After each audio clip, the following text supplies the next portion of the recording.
अब इसके साथ साथ जाहिर है कि अब हम अक्टूबर के महीने में दाखिल ही होने वाले हैं और आपको पता है कि अक्टूबर के महीने में बिल आखिर कहा जा रहा है कि मियाँ साहब भी आएंगे जी। अच्छा, मियाँ साहब और नून लीग का भी एक अलमिया है कि जो पॉलिटिकल स्पेस आपने लूज़ किया है, हाँ वो खुद कहते हैं ना, हमने अपनी सियासत कुर्बान कर दी रियासत बचाने के लिए। हाँ, जान तेरे लिए वो क्या था, मैं गाना था मैं भूल गया, मुन्नी बदनाम हुई। हाँ तो हाँ बिल्कुल, तो अब उसको थोड़ा सा क्लॉबैक भी करना है। अच्छा, अब कैसे?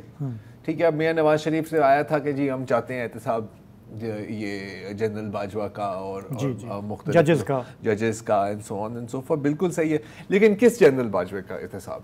क्योंकि एक तो वो जनरल बाजवा है जो जिन्होंने आपको निकाला, फिर वो एक दूसरा जनरल बाजवा है जिसको आपने एक्सटेंशन दी और you know to quote Mushahid Hussain साहब की कोई ढकी छुपी बात ही नहीं है, वो एक टैक्टिकल स्ट्रेटेजिक अलायंस थी, क्योंकि वो क्या कहते हैं ना, the enemy of my enemy is my friend, जब तक वो भी मेरा एनिमी बन जाए। तो फ्रेंड वाले का करना है एहतसाब, एनिमी वाले का करना है एहतसाब।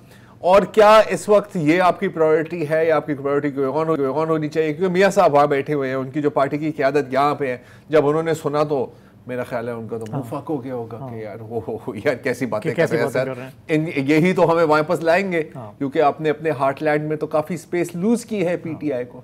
अच्छा, अब एक और ओपन सवाल ये है कि जब पीटीआई कैंपेन करेगी तो किस तरह की कैंपेन होगी, किस तरह की कैंपेन करने की इजाज़त होगी, क्योंकि ये अरेस्ट, री arrest, dry clean, washing machine, revolving door वाला सिलसिला तो जारी है।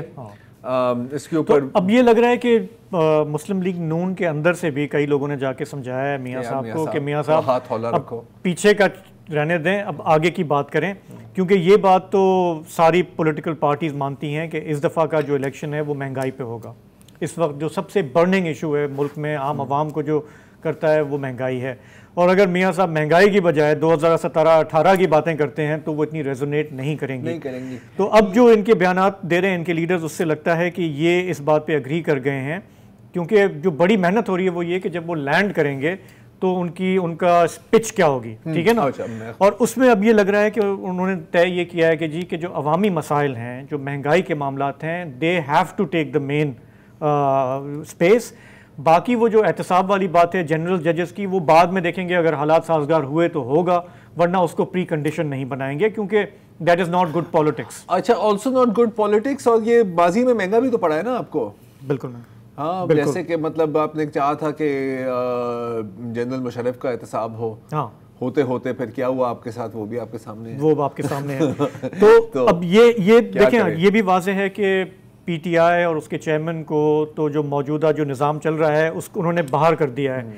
मियाँ नवाज शरीफ के साथ भी अगर उनकी इस मामले पे बिल्कुल कोई ऐसी हो जाती है तो आप दो बड़ी पार्टियों को अंडरमाइन करके बाहर रख के फिर आप इलेक्शन नहीं करा सकते। तो इस्टेब्लिशमेंट की भी मुझे नज़र आता है कि एक मजबूरी है कि नून लीग को मिलाए रखें, उसमें उनकी प्रेफरेंस शहबाज शरीफ साहब हो सकते हैं, नवाज शरीफ नहीं, लेकिन ये मामला अभी फिर आगे जो है थोड़ा सा सॉर्ट आउट होंगे। आने वाला वक्त ही बताएगा। आने वाला वक्त बताएगा।